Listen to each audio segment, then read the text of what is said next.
Shana Tova. Friends, as we enter this holiest night of our year on Kol Nidre, we enter with a high degree of uncertainty, a deep sense of powerlessness. There is fear. There's this feeling of just not being in control of our own destinies at this moment. Things we never expected that could have happened, they've now happened. We've talked about the new normal, but honestly, who could get used to this? Each day is more uncertain than the next. And I know it's serious. We face major questions about our future. The future of our country, and of course beyond. There's so much to consider around our health and our safety.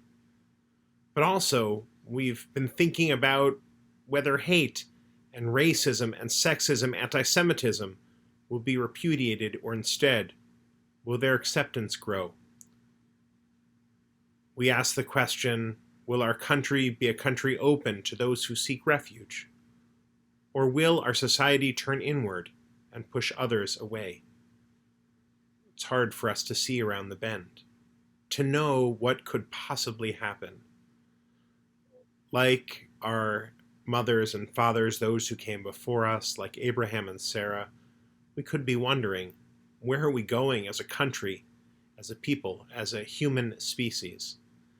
And it's hard to live in a state of uncertainty, of not knowing.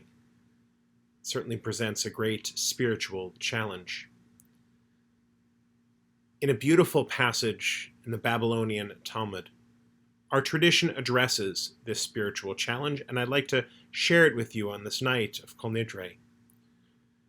Yom Kippur is the day, our Talmud teaches, when all of the inhabitants of the world will pass before God like Bnei Ma'aron. The rabbis of the Talmud are confused about the last phrase. All the inhabitants of the world pass before God like Bnei Ma'aron. What does that mean? They provide two interpretations that I'd like to share with you tonight. Two explanations for this term that represent two opposite poles. And I think together they can help us understand what it means to be human and what it means to enter an uncertain new year. The first interpretation is offered by the Babylonian rabbis, who understood the term Bnei Ma'aron to be a Hebrew translation of an Aramaic word, Imranah, meaning sheep. They said, on these days of awe, we are just like sheep that pass through a small gate and are counted one by a shepherd. Each of us, according to this interpretation, just like a poor little sheep, powerless as we are led along with the others through a gateway into the next area or the next enclosure. And it's a gateway through which we cannot see, leading to a destination of which we are largely ignorant. We may want to resist this idea of the Talmud, but there is some truth. We cannot know as we enter into this new year where we are going or what awaits us. Circumstances are beyond our control, and they impact our lives in profound ways. So much is out of control. If passing through a tiny gateway is not altogether a bad thing, perhaps, it can bring us to a healthy sense of humility, to a state of awe and wonder, and perhaps it can remind us to accept our limitations. To briefly accept a sense of helplessness is okay. It's even important as we enter into this new year. And I believe it's one of the essential lessons of these High Holy Days. Like those words of Unatana Tokef that call out to us, asking what could possibly take place in the new year, and it's unknown. And with a great shofar it is sounded, we are taught, and a thin, silent voice shall be heard, and the angels shall make haste, and dread trembling shall seize them as they say, here is the day of judgment, which God shall be brought forward, for judgment, for they too shall not be found innocent in your eyes. All that have entered the world shall come before you like sheep. As a shepherd herds their flock, passing his sheep under his staff, so do you. Pass and count and reckon and bring forward the souls of the living, and hew a limit for each creature, and inscribe their decree of judgment. But we struggled with that piece of liturgy. In fact, not knowing and accepting uncertainty in which we live, it's a pretty Jewish concept. The contemporary Jewish teacher Stel Frankel points out that we can actually gain freedom from uncertainty and power over our powerlessness by just accepting it and sitting with our feelings about it. Being present with our lack of control allows us to feel and understand and accept the emotions that come along and help us cultivate our inner lives.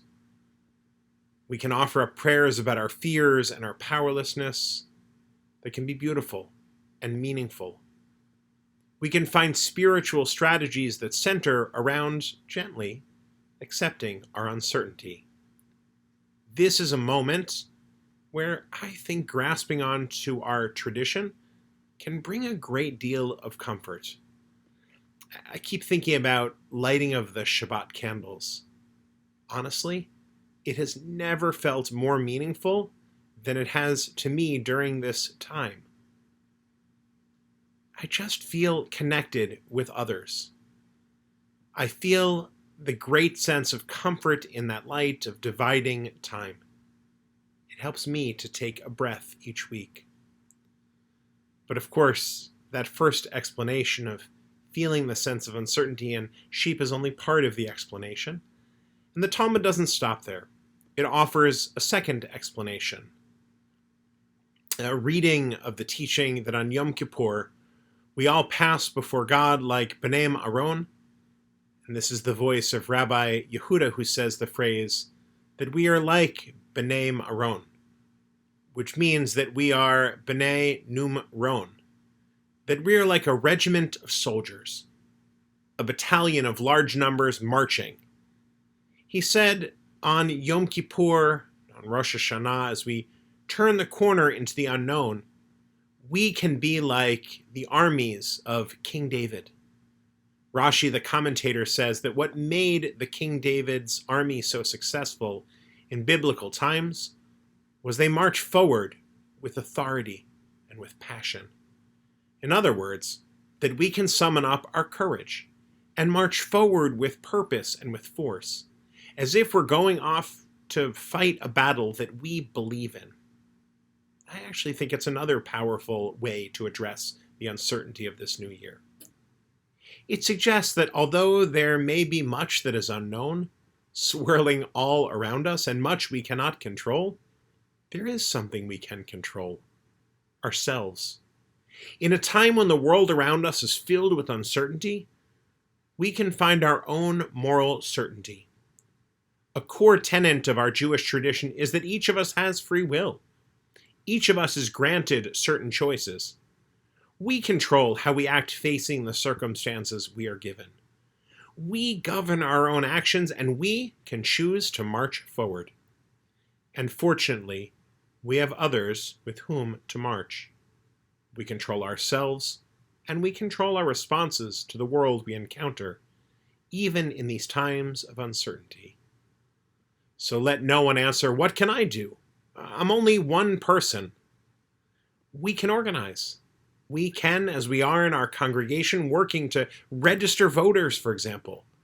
We can reach out, as we have over these many months, with a caring hand, with a connection. We can volunteer still. And the more people who do so, the more who feel like marching soldiers that we have this mission together, the better. Like that battalion fighting for King David, who, by the way, is the Jewish figure who symbolizes messianic time when there will be universal peace, justice, and respect for all human beings. What does it mean that the Talmud printed these two opinions together on the same page that express such different points of view? It is no contradiction. We exist in both conditions. In some ways, perhaps on some days, we are like sheep as we pass through the gateway, under the gaze of the unseen shepherd, and the world is so much bigger than we are. We grow wise, accepting that we don't have control over it, and we don't know to a degree where we are going. And yet, if we resign ourselves to a total lack of control, we actually betray the responsibility that our tradition insists that we bear for our world. We must march forward like a battalion with purpose and vision, to stand up for what we believe and to take action, exercising our full ability to choose and act. As Rabbi Norman Lamb writes, in the realms in which we can exercise discretion and judgment, control and choice, that is where our humanity is tested, where our dignity as human beings and our responsibility as Jews stand trial.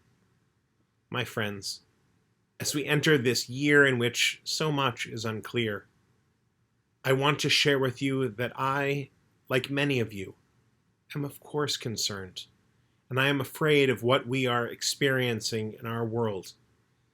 I'm thinking of all of those tonight who are suffering from COVID-19, who are scared, who are lonely, and I'm concerned for myself, for my family, for this community, and of course, for you. But also, I am concerned for the many people who have already experienced great suffering, and the many more who may experience it. One of the lessons of the Talmud is that none of us should think that we are not like sheep or lambs.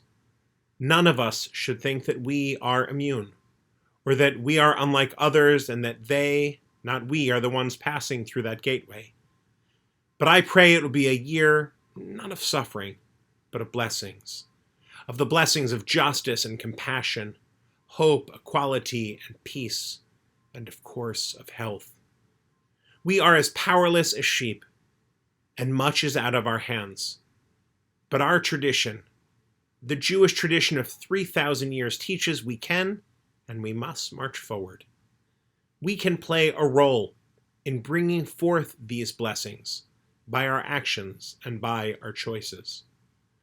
These hours of Yom Kippur offer us the opportunity to look inward, to ask who we are at our best, and how we can march forward, how we can help one another, where we can find that strength. May these blessings come to you and to your families, to us, to our community, to people everywhere, and to our world. May the year ahead be filled with peace and, of course, with health. Shana Tova.